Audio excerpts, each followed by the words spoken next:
This is the Ethereum 1 month overview reading for the month of August 2023. It's currently June 19th, 2023, 2:25 p.m. Eastern Time. Ethereum at the time of this reading is currently $1,742.25. That's USD. Shuffle file that we're about to watch was created on May 23rd, 2023 at 9:34 p.m. Eastern Time. That's this video right here. And the overall theme and behavior for August, guys, we have sideways rotation. Usually when you see the prudence card, there's some sort of tricky behavior. You either have sideways rotation or like multiple false tops, multiple false bottoms, kind of back and forth behavior. But usually it's kind of like a sideways thing going on, and it's crossed with an overbought crest or peak. So we should see at least one overbought crest or peak that we sell off from through multiple support levels. Let's see if we can get some more info from the August cluster of the 1 year reading. It looks like we have a highest high here in August, followed by an important trough, like on a 1 year scale, not a lowest low, but an important trough there. We probably will have seen the high in July as well, but really I think probably a high early on, and then it looks like we go from a high to a trough to back to a high. So it's possible that this right here is another high. We'll have to take a closer look here. Behavior around the highest high for the month of August, we have a sideways fluctuating decline that precedes a rally. So to see the Empress card in the high position, it often indicates that we'll see the high more than once, or that we'll see a higher price level than in the following month in relation to the high that we see in this month. Behavior around the lowest low, there's going to be a notable technical price level. This will be important on like a 1 year scale at least.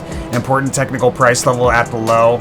Probably acted as resistance for a significant amount of time, but not in the month of August. I'm just saying in general on like a 1 year kind of scale, it'll be an important one. Before we go any further, let's take a look and see how we're doing for the June reading. All right, so we've got a high on the 1st and the 2nd, and it looks like we had a high on the 2nd and the 4th, so we were off by a day, but we did count both of those highs. Then we had this notable trough that came into play on the 5th, not a lowest low. The lowest low ended up being here on the 15th, which was the other location that we could have had a lowest low as indicated by our filled in star. So this is pretty solid. On the 10th there was a sharp drop. You could see that unicursal energy there. Doesn't look like it took place again on the 12th, but we did have another sharp drop. It just took place on the 14th instead of the 12th. Unicursal kind of combined there, and you can see so this is a pretty solid reading. Considered that the June reading was created all the way back in May 5th of 2023, so significant amount of time ahead of when it actually transpired. That's saying something about the power of SO meta-analysis.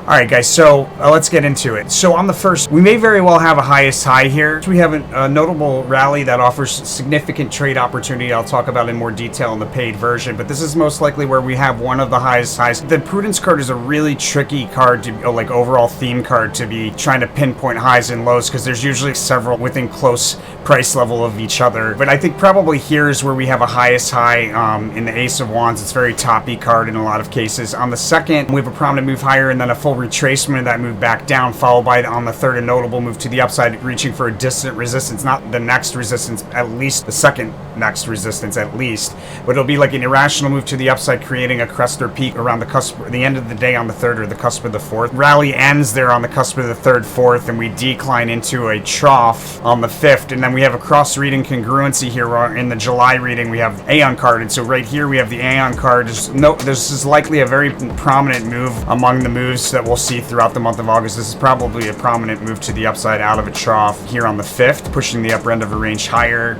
And then it looks like after pushing the upper end of the range higher, we likely decline there between the 5th and the 6th to a prominent trough there at the end of the day on the 6th, out of which we have a significant move to the upside, even in the face of maybe some headwinds. On the 7th, the Devil card in a lot of cases is a decline, but not always. It looks like it's a decline in this case, and it offers a significant trade opportunity. Again, we'll talk about that in the paid version. The Princess of Discs on the 8th, sideways rotation, notable trade opportunity on a multi-day scale. On the 9th, multiple failed attempts to break through key resistance and another prominent trough, like around the cusp of the 8th, 9th, or on the 9th. We go from on the 8th, a prominent crest, to another prominent trough on the 9th. There's multiple failed attempts to break through key resistance on the 9th. On the 10th, it looks like we probably break out through that resistance, at least temporarily, and there's a trade opportunity there on the cusp of the 10th and the 11th, followed by a significant amount of decline on the 11th after meeting a key resistance level on a multi-day kind of scale. There's a significant amount of decline. We most likely see a lowest low here. It's either a lowest low or it's a lowest low thus far. And then we have another day of like a prominent move higher around the cusp of the 11th and 12th. There's a rally into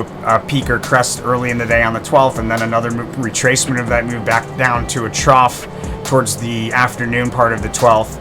On the 13th, again, another prominent move higher through key resistance. We stay above it briefly. We break back down through the same price level shortly thereafter. There's a trade around that crest I'll talk about in the paid version.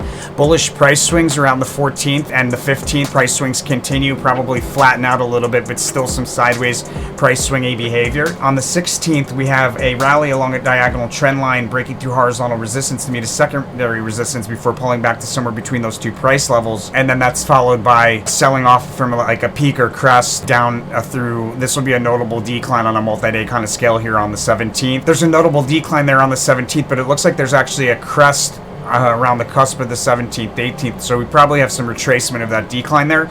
There's like a peak on the cusp of the 17th, 18th, and then another peak, it looks like, on the 19th, with like a U-shaped dip on the 18th between those two peaks. On the 19th, we have a decline that'll offer opportunity, a decline off of that highest high. This is most likely where we have a highest high. There'll be a decline off of that highest high, and that'll offer a significant trade opportunity, so we'll probably see that high one more time based on the fact that that decline out of the high will offer opportunity. Following day on the 20th, we have a rally along a diagonal trend line that ends with a fast sudden move higher, and then a breakdown through that diagonal trend line with increasing volatility on the way down. A sharp drop early in the day on the 21st, but we are bound by a range on a multi-day kind of scale there on the 21st. And then we have a trough early in the day on the 22nd, so we probably decline through multiple support levels into a trough early in the day on the 22nd, where we have a significant move higher out of that trough, taking us to a peak or crest at the end of the day. More rally on the 23rd. On the 24th, we have another peak or crest. When I'm talking about the high of the 19th, we probably see that high again there on the cusp of the 20th, 21st before that drop. So there's another peak or crest there on the 24th, but I think we're probably going to be declining from the peak or crest at the end of the day on the 22nd. We'll probably overall be declining into a low,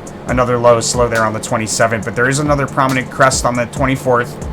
A failed attempt to break through key resistance on the 25th, followed by a decline through key support on the 25th. Sharp decline towards the end of the day there on the 25th. We established support on the 26th, and then there's a prominent move higher standing out on a multi-day kind of scale. On the cusp of the 26th into the 27th, we drop back to like a lowest low, and we do some sideways rotation along that lowest low. Rally to a crest late morning session of the 28th.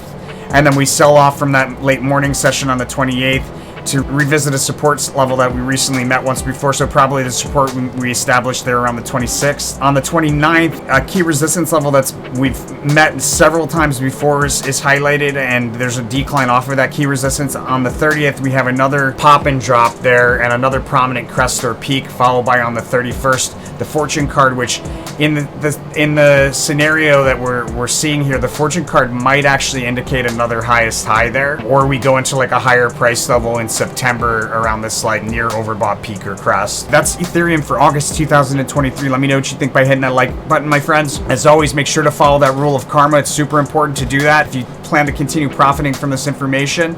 There are metaphysical safeguards in place with this channel, so you must follow the rule of karma if you plan to profit from this information. We ask that you take 5% of the profits that you make from the information here on this channel and you donate it forward to one of these charities. That's the first part of the rule of karma. Second part, 5% of the profits should be donated back to the channel as a thank you and gratitude mindset. So abundance mindset and gratitude mindset. Combine those two with a clear conscience, which is spending that 90% out of love. You're able to manifest wealth pretty effectively with that combination. So make sure to follow that rule. Universe is going to send it back to you tenfold through this channel. Blessings to all my angel investors out there, guys. I'll see you guys on the next one. Stay tuned if you got the paid version.